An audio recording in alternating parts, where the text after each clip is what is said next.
guys hear that? Pull the clutch and the noise goes away. So basket's the issue. I've got a new used basket. Yeah, if you hear like a and it goes away with the clutch, it's the basket. And I've inspected the basket and it looks like shit. So we're gonna replace it. First thing you always want to do is get the bike rinsed off. It was really muddy. I'm probably gonna do another rinse just so all the remaining dirt and stuff can, you know, not fuck things up.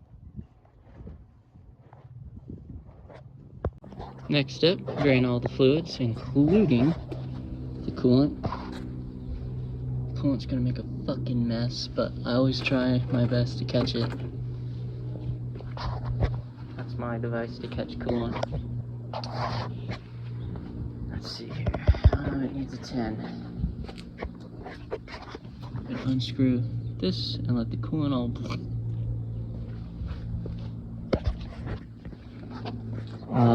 Also, I've discovered some shit. Look at all these metal shards that were attached to this, so something else is going on that left side case.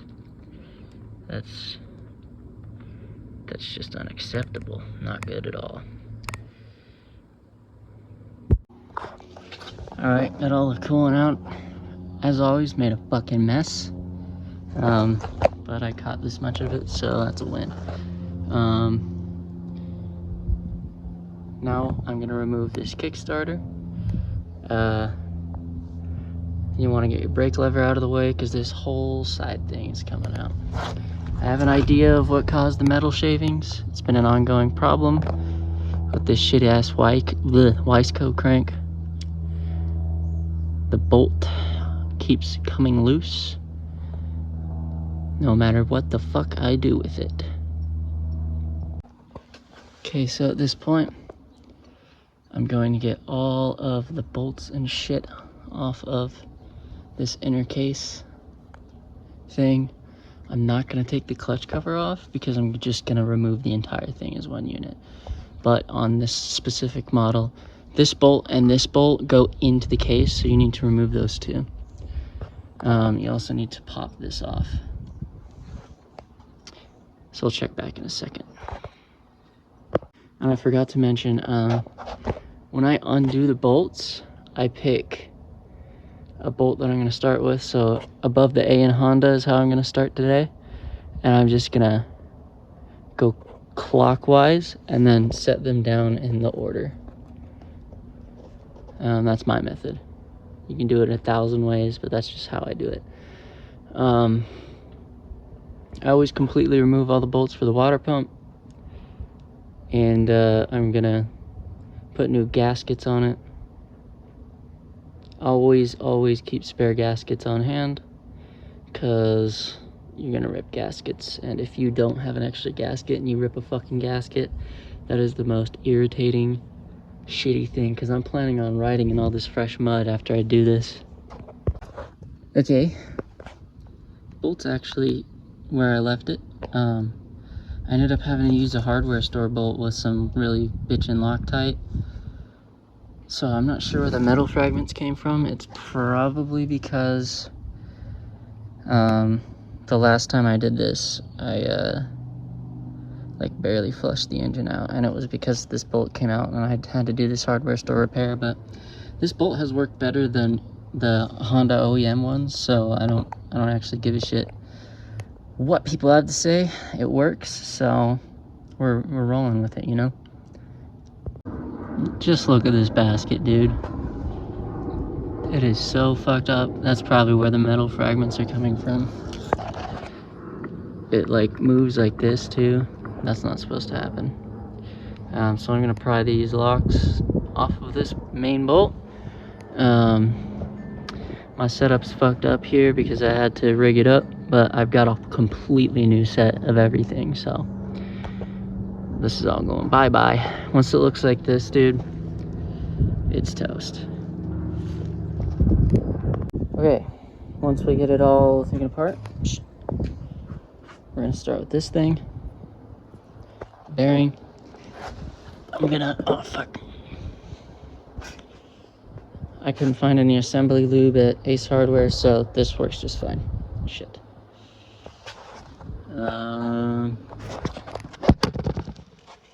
Hopefully you can see me. I'm just gonna drip it all over the new bearing. Get it all up in there. Down on the insides, all of it. My hand's covered in oil. Shit. Oh well. Got it nice and dripping. Slide that on there like that. And I'm gonna grab my new basket.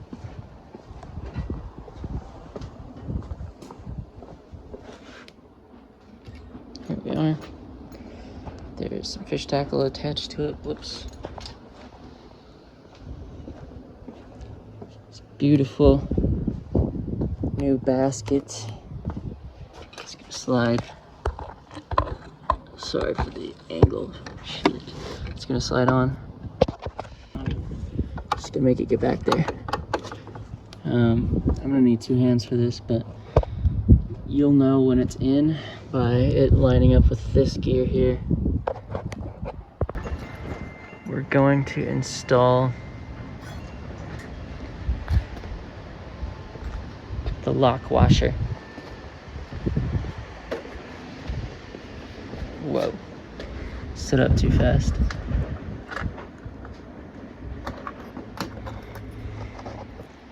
This and this.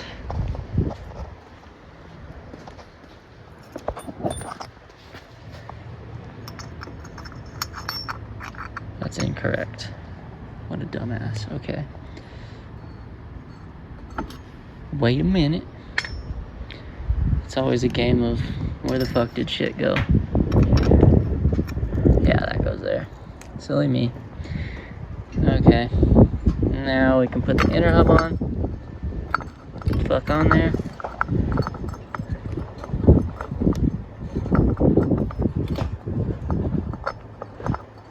Please.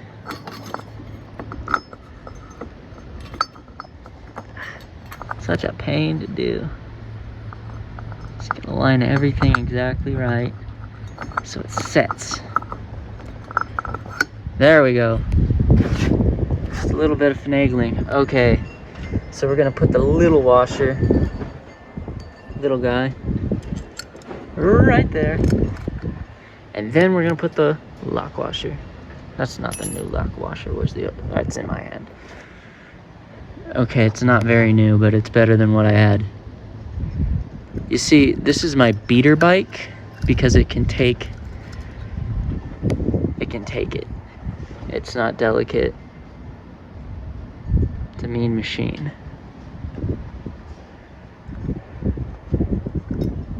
Twist that bitch on there with your hands.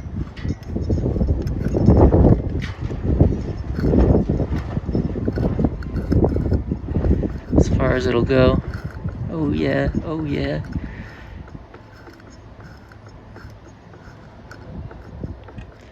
Okay, that's as far as the strength of my hands will allow. And now I'm gonna get my torque wrench and torque it down. I will put the torque spec on screen so you can see it. Okay, we got that shit torqued down, and then I bent the lock washer. You need to bend that thing as far as you can so it touches the bolt. Otherwise the bolt will come loose even if it's torqued down properly. And then you're gonna have a really bad time because there will be no clutch, and you'll have to run with the bike while it's in neutral, hit first gear, and then jump on, and then just shift like that.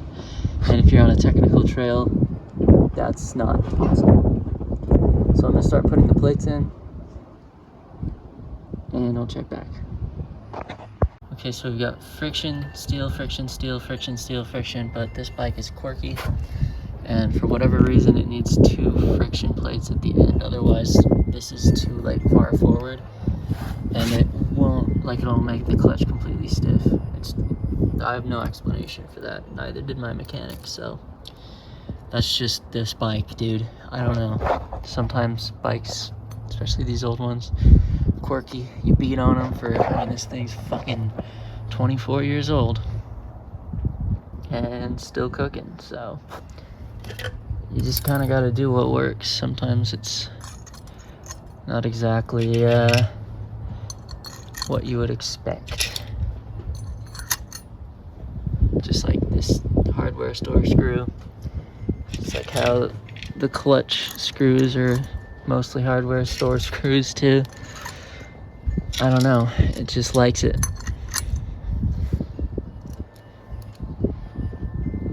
Now I'm putting these bolts from the kit, well, the pick and pull clutch kit that I bought online because they look closer to what was originally on it. So I'm just gonna screw all these on in a star pattern, boom, boom, boom, boom, boom, boom, until they're tight. Alright, so this is the part that's always a fucking bitch, the kickstart spindle. Here's the order. You have your main shaft, you got the spring, then you got whatever this is called, the ratchet, and these are timed together. I'll show you. There's a dot, come on, focus. There's a dot here. You can barely see it. See the dot? And then there's a dot there. You want it to line up. It's lined up right now, so that's good. So I'm gonna throw this, damn it, throw this spring on it.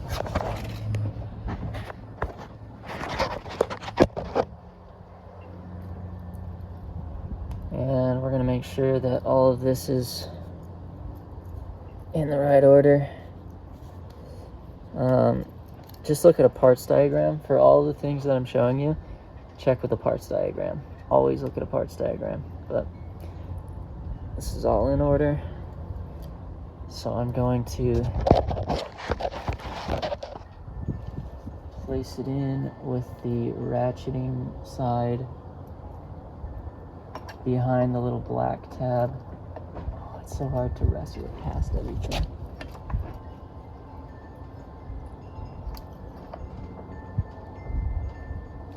I'm gonna get rid of this gasket for a second. Part always gives me shit, always. When you put it back on, when you put it in, when you wind it up, it's just horrible. Now you can do it without putting the clutch on, but in my experience, it always knocks it off. Like when you put the clutch basket in and all that shit, always knocks the thing out. So I've learned that you just have to muscle it past all this shit.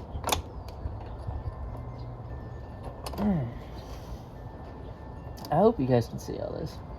I have you propped against the water jug that has the antifreeze in it. Okay. Good Lord.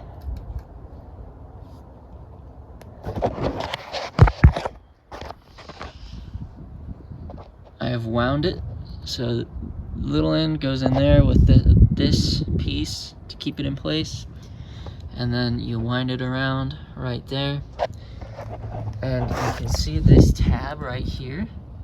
You want it to go around this so it doesn't interrupt it, otherwise it's not gonna screw on flat. So you want the tab to go right, ow, fuck, see, it's like a fucking mousetrap. That's gonna happen 1,000 times, and I'm just not gonna film it. See, it's just a piece of shit. Horrible design, horrible part. I probably need a new one, but the only shit you can buy online for these is just used. So you gotta take care of what you got.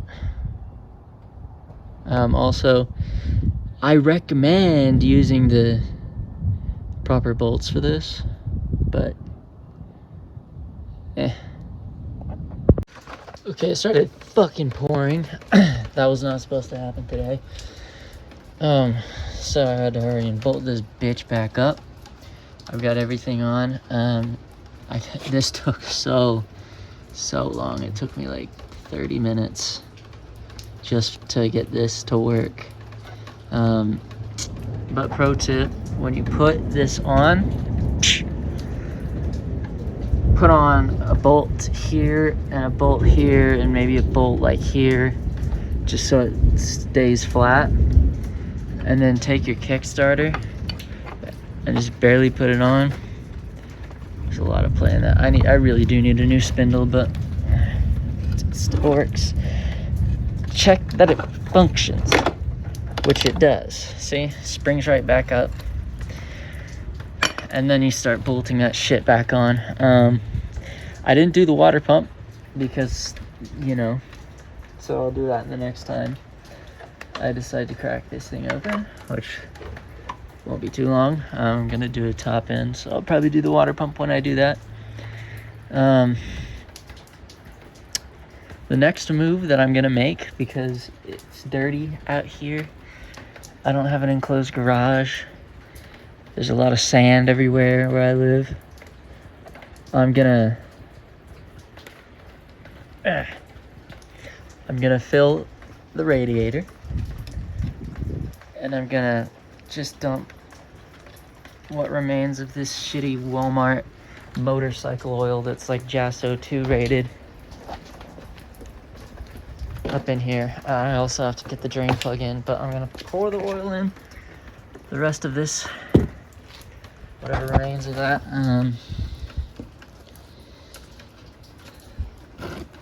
and I'm gonna run it for a second. I'm gonna let it idle so all of the nasty shit can hopefully sink to the bottom. Everything gets lubricated as it should, and then I'm gonna immediately dump it all out, and then put the oil that I want, which is ATF type F. These bikes like it. You just have to change your intervals to changing the oil at shorter intervals. But whenever I do something like this, I always want to change the oil much sooner than I normally would. So get like cheaper oil, ATF type F, run it a few rides, drain it, and then fill it with like actual motorcycle oil that's meant for the bike. I would not recommend doing this on a 4-stroke. Just get the cheapest, like, correct oil. This is absolutely not the correct oil for this bike. 10W30, no way. But it's just gonna idle, and it's gonna get all the oil in the places, and it's gonna get some of that sand and some of that, hopefully more metal particles left over from the incident, and it's gonna dump it right out.